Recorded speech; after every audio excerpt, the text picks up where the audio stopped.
जय श्री राम। दोस्तों, आप सभी को जीवित वाहन व्रत, जीवित पुत्रिका व्रत का बहुत बहुत शुभकामनाएं। और आज के इस वीडियो में आपको जितिया व्रत कथा सुनाने जा रही हूं, जो कि इसमें 3 कथा है। मेन कथा है जीवित वाहन का, फिर चिल्होसियारिन और तीसरा है कृष्ण भगवान का।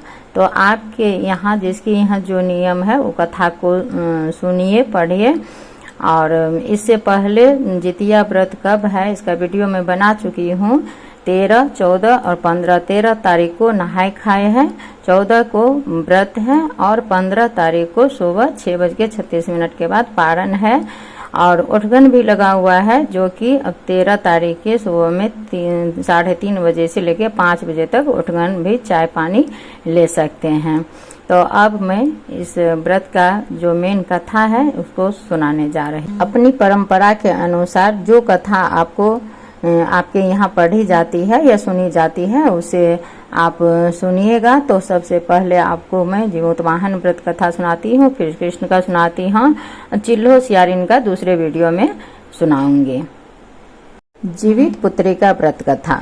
गंधर्वों के राजकुमार का नाम जीवित वाहन था। वे बड़े उदार और परोपकारी थे। जीवित वाहन के पिता ने वृद्धावस्था में वानप्रस्थ आश्रम में जाते समय उनको राज सिंहासन पर बैठाया, किंतु इनका मन राजपाट में नहीं लगता था। वह राज्य का भार अपने भाइयों पर छोड़कर स्वयं वन में पिता की सेवा करने चले गए। वन में ही जीवित वाहन को मलयवती नामक राजकन्या से भेंट हुई और दोनों में प्रेम हो गया। एक दिन जब वन में भ्रमण करते हुए जीवित वाहन काफी आगे चले गए, तब उन्हें एक वृद्धा विलाप करते हुए दिखी। पूछने पर वृद्धा ने रोते हुए बताया कि मैं नागवंश की स्त्री हूँ, मुझे एक ही पुत्र है। पक्षी राज गरुड़ के कोप से मुक्ति दिलाने के लिए नागों ने यह व्यवस्था की है कि वे गरुड़ को प्रतिदिन भक्षण हेतु एक युवा नाग सौंपते हैं। तो आज मेरे पुत्र शंखचूड की बलि का दिन है। आज मेरे पुत्र के जीवन पर संकट है और थोड़ी देर बाद ही मैं पुत्र विहीन हो जाऊंगी। एक स्त्री के लिए इससे बड़ा दुख क्या होगा कि उसके जीते जी उसका पुत्र न रहे। जीवित वाहन को यह सुनकर बड़ा दुख हुआ। उन्होंने उस वृद्धा को आश्वस्त करते हुए कहा, डरो मत, मैं तुम्हारे पुत्र के प्राणों की रक्षा करूंगा। आज उसके स्थान पर स्वयं मैं अपने आप को उसके लाल कपड़े में ढककर बद्धशिला पर लेटूंगा, ताकि गरुड़ मुझे खा जाए पर तुम्हारा पुत्र बच जाए। इतना कहकर जीवित वाहन ने शंखचूड के हाथ से लाल कपड़ा ले लिया और उसे अपने लपेटकर गरुड़ को बलि देने के लिए चुनी गई बद्धशिला पर लेट गए। नियत समय पर गरुड़ बड़े वेग से आए और वे लाल कपड़े में ढके जीवित वाहन को पंजे में दबोच कर पहाड़ के शिखर पर जाकर बैठ गए। गरुड़ ने अपनी कठोर चोंच का प्रहार किया और जीवित वाहन के शरीर से मांस का बड़ा हिस्सा नोच लिया। इसकी पीड़ा से जीवित वाहन की आंखों से आंसू बह निकले और वह दर्द से कनराहने लगे। अपने पंजे में जकड़े प्राणी की आंखों में से आंसू और मुंह से कराह सुनकर गरुड़ बड़े आश्चर्य में पड़ गए, क्योंकि ऐसा पहले कभी नहीं हुआ था।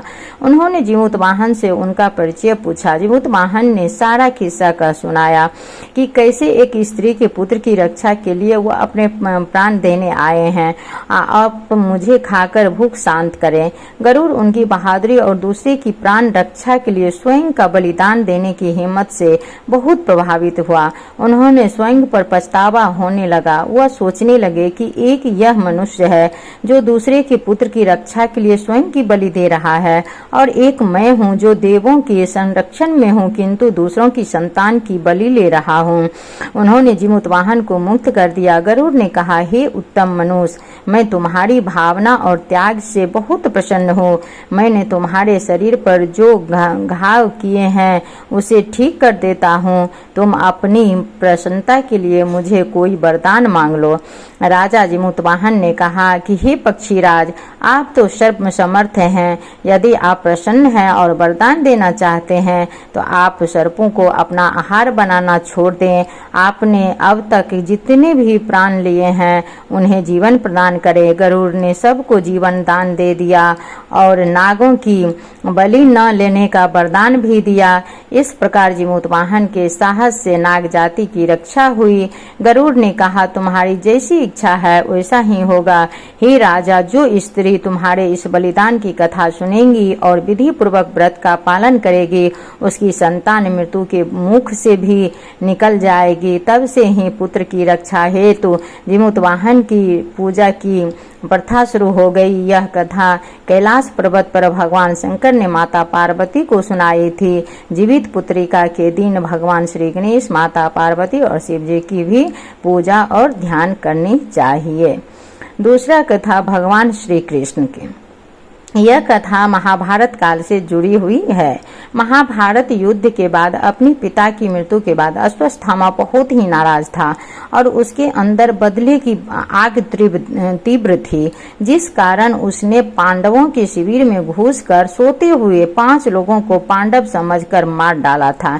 लेकिन वे सभी द्रौपदी की 5 संतानें थी।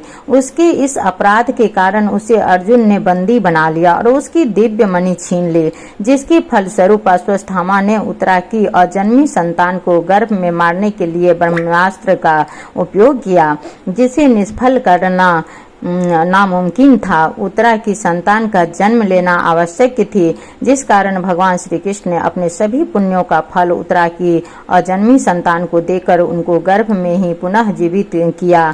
गर्भ में मरकर जीवित होने के कारण उसका नाम जीवित पुत्रिका पड़ा और आगे जाकर यही राजा परीक्षित बना। तब से ही इस व्रत को किया जाता है।